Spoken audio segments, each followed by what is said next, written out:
christened here, and my parents exchanged their wedding vows here. When I watched the praise dancers, I decided that is what I wanted to do. When I started, it was more than a dance. To me, it was joy. Speak up louder, louder.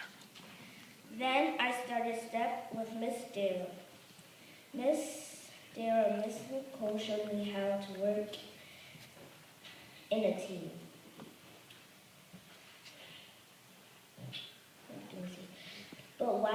But when I go to church, I cannot wait to go to Sunday school with my friends Julia, Leela, and Genevieve. And my Sunday school teacher, Mr. Vella. But why do I go to this church? I go to this church to learn about God, not to go on trips, eat, or play. I could just stay home and watch TV, but I don't. Because of this church, Sunday is my favorite day of the week. I could go to any church in the world, but there will be no comparison to St. Mark's.